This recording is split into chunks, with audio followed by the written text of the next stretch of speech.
Senhores, como vocês estão? Espero que estejam bem. E nessa quarta-feira nós iremos dar continuidade ao conteúdo de Ciências, capítulo 1, Micro-organismo, parte 2. Lembram que na aula passada eu falei para vocês que eu iria dividir o conteúdo em duas partes, então hoje nós iremos concluir o capítulo 1. E hoje nós iremos falar sobre a importância desses micro-organismos para a vida do ser humano e para o equilíbrio e manutenção do planeta Terra. A importância dos micro-organismos. Muitos micro-organismos podem causar doenças ao ser humano e a outros seres vivos, mas a maioria deles é inofensivo. É importante para a manutenção do equilíbrio no ambiente. Bactérias vivem no interior do intestino do ser humano, onde produz vitaminas e dificultam a proliferação de outros micro-organismos causadores de doenças. No solo, existem bactérias que ajudam as plantas a absorverem nutrientes para o seu desenvolvimento. 99% desses micro-organismos existentes no planeta Terra são benéficos para os seres humanos e para a manutenção do equilíbrio do planeta Terra. Apenas 1% desses micro-organismos que são causadores de doenças que podem levar até a morte. Saúde e alimentos. Muitos micro-organismos têm vida parasitária e causam doenças ao ser humano. Numa maioria das vezes, essas doenças estão relacionadas às más condições de higiene e de moradia, a esquistossomose e a leptospirose são exemplos de doenças transmitidas pelo contato com a água contaminada. Entretanto, outras doenças como a gripe e o resfriado, elas são causadas por vírus e a tuberculose e a pneumonia por bactérias. São transmitidas pelo contato entre pessoas. A presença de certas bactérias em alimentos mal conservados ou preparados sem condições de higiene pode levar a grave intoxicação alimentar, como as salmoneloses. A saúde e os alimentos. Olha só, nós temos aqui ampliado na primeira imagem os vírus que são causadores da gripe que podem invadir o nosso corpo pelo ar quando entramos em contato com secreções de pessoas doentes ou quando tocamos em algum objeto como torneiras, copos e talheres que estejam contaminados. Para essa contaminação existir, ele precisa ter um contato direto ou com a nossa boca, com o nosso nariz, com o nosso ouvido, com os nossos olhos, para que possa entrar dentro do nosso organismo.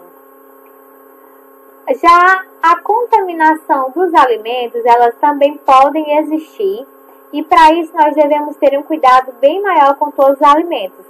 Lavar bem os alimentos e preparar em um ambiente limpo para evitar contaminação por micro-organismos causadores de doenças. Então, meus amores, sempre que nós formos pegar algum alimento para comer, precisamos higienizá-lo bem antes de ingeri-lo. Ambiente. As algas são encontradas em abundância em oceanos, rios e lagos. Elas são uma importante fonte de alimentação para peixes, camarões e outros animais aquáticos, além de serem as grandes responsáveis por boa parte do oxigênio presente na nossa atmosfera. Em alguns casos, as algas podem causar grandes problemas ambientais e a morte de muitos animais. As algas são a base da cadeia alimentar. É um fenômeno da maré vermelha, que ela também é provocada pelas algas, e elas também são protozoários. E aqui na nossa imagem nós vamos ter uma cadeia alimentar, onde as algas ela é a base dessa cadeia, onde nós vamos ter aí os consumidores primários, secundários, terciários e quaternários.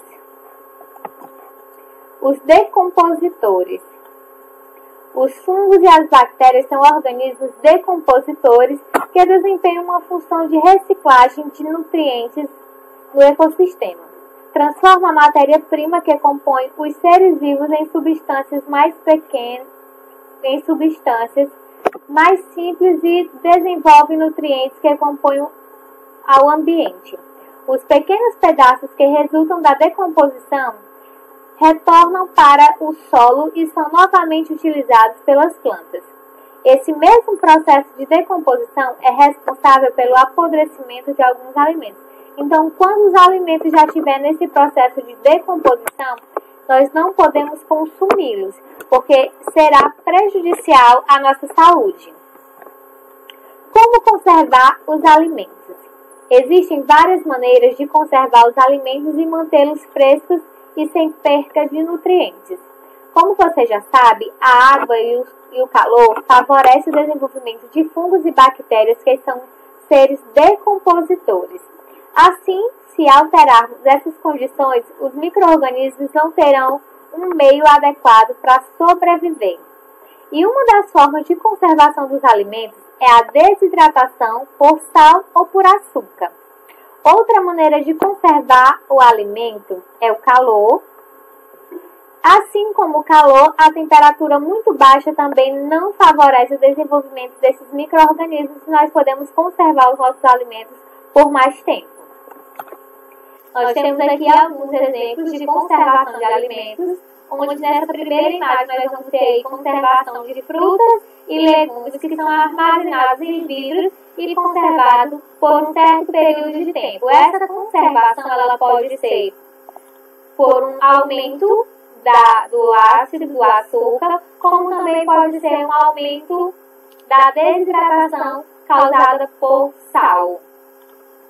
Na segunda imagem, nós vamos ter aí alimentos que estão guardados dentro da geladeira, estão refrigerados, que também é uma forma de mantê-los em condições para o consumo por um tempo maior, porque eles vão estar conservados dentro da geladeira, a temperatura cai e esses alimentos podem ser conservados por mais tempo. Abaixo nós vamos ter a figura de um bacalhau, que nós conhecemos, que faz parte da culinária trazido pelos portugueses, que é um peixe que é desidratado e salgado para se manter por mais tempo conservado.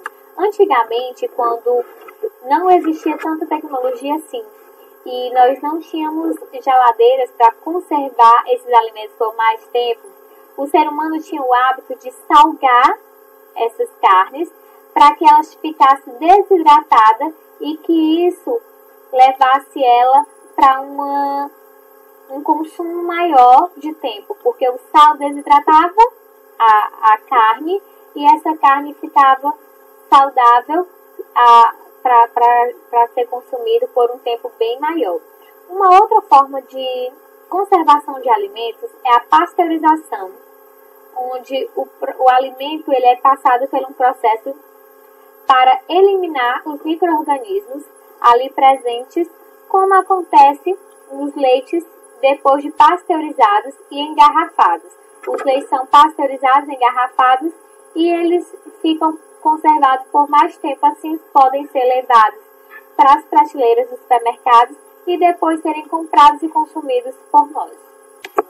Meus amores, como proposta de atividade, vocês vão fazer uma leitura de todo o capítulo 1. Vão responder a página 10, 11, 13 até a página 15.